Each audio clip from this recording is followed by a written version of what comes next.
Australia তো sporting উইকেটে খেলে অভ্যস্ত, ফাস্ট উইকেটে খেলে অভ্যস্ত, সেখানটায় ফাস্ট উইকেটে খেলে বাংলাদেশের পেসার অস্ট্রেলিয়ার বিপক্ষে দাপট দেখাচ্ছে। আমার কাছে মনে হয় Mehedi Hasan Miraz he is inviting pressure on him, নিজের উপরে প্রেশার ইনভাইট করছেন।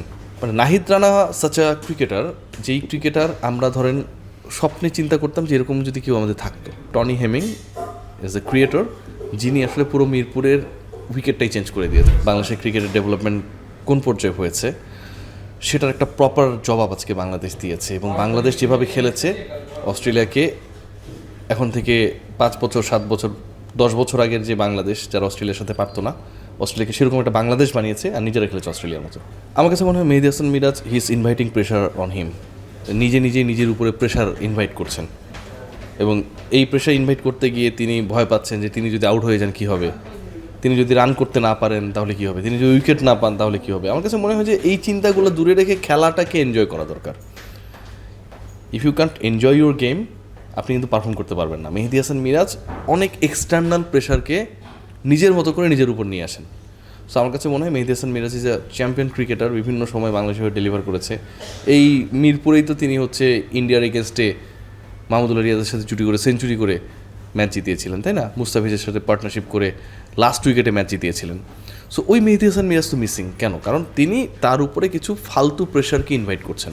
এটা যদি না হয় তাহলে কী হবে, ওটা যদি না হয় কী হবে। এইটা আমার কাছে মনে হয় মেহেদী হাসান মিরাজের গেমটাকে অনেক বেশি নেগেটিভলি ইম্প্যাক্টেড করছে। মানে Nahid Rana such a cricketer, যেই ক্রিকেটার আমরা ধরেন স্বপ্নে চিন্তা করতাম যে এরকম যদি কেউ আমাদের থাকতো, এবং ওই স্বপ্নটা আমাদের আসলে কখনো পূরণ হবে না এরকমও একটা ব্যাপার স্যাপার ছিল যে ঠিক আছে এটা স্বপ্ন, এরকম কিছু হবে না, বাংলাদেশ অন্তত হবে না। সো আমার কাছে মনে হয় যে এটা miracle. Nahid Rana is a miracle character. আপনি অনেক ভালো ব্যাটসম্যান পেতে পারেন, আপনি অনেক ভালো স্পিনার পেতে পারেন, পেস বোলার পেতে পারেন, বাট কনসিস্টেন্টলি একটা ক্রিকেটার, একজন ক্রিকেটার 150 অ্যারাউন্ড বল করছে এবং প্রত্যেকটা প্রতিপক্ষ দল তার বল খেলতে পারছে না। লাস্ট 7 ম্যাচে নাহিদ রানার উইকেট সংখ্যা 20টা। গত 2টা সিরিজে তিনি 8টা করে উইকেট নিয়েছেন এবং 5 মেরেছেন। আজকেও 5 হয়ে যেত যদি খেলাটা পুরোটা হইতো হয়তো।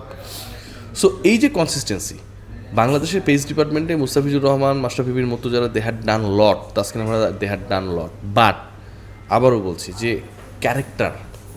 Character is a different thing. ফুটবলে যদি বলেন যে লিওনেল মেসি, তিনি যত বড় ক্যারেক্টার তার থেকে মারাদোনাকে আপনি ক্যারেক্টার হিসেবে দেখবেন, তাই না? Character. Ronaldo is a character, বুঝছেন? Shoaib Akhtar is a character. So বাংলাদেশের ক্রিকেটে আমার কাছে পেস ডিপার্টমেন্টের একটা ক্যারেক্টার হচ্ছে নাহিদ রানা। যে নাহিদ রানা কেবল বয়স হচ্ছে 23-এর মতো, আর অন্তত 10 বছর যদি খেলেন আর এই কনসিস্টেন্সি ধরে রাখতে পারেন, গতিটা যদি ঠিক রাখতে পারেন, চ্যাম্পিয়ন। উইকেট নিয়ে আমার কাছে মনে হয় যে উইকেট নিয়ে বাংলাদেশের থিঙ্ক ট্যাঙ্ক যেভাবে চিন্তা করতো সেটা অনেকটা মিরাজের নিজের পারফরমেন্স নিয়ে চিন্তা করার মতো, যে এটা যদি এরকম না হয় তাহলে কী হবে, এটা যদি এরকম না হয় কী হবে। দিন শেষে আসলে পারফরমেন্সটা আসে না। মেহেদী হাসান মিরাজ যেমন দারুণ ক্রিকেটার, বাংলাদেশেও আসলে দারুণ উইকেট ক্রিয়েট করে দারুণ দলের বিপক্ষে দারুণ পারফরমেন্স করা সম্ভব ছিল। সেটা আমরা অতীতে করিনি, কারণ আমরা একজন বস্তা পচা গামিনী ডি সিলভাকে দিয়ে রেখেছিলাম।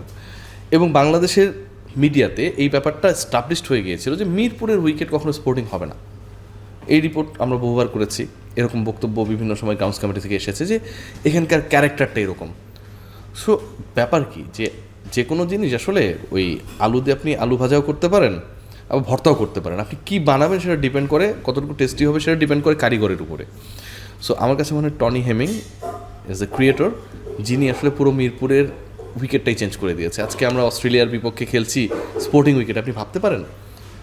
এটা যদি 3 বছর আগে চিন্তা করতেন অস্ট্রেলিয়া বাংলাদেশে সফরে এসেছে, ওয়ানডে খেলবে, বাংলাদেশ চিন্তা করতো যে আমরা একটা 210-এর উইকেট বানাবো।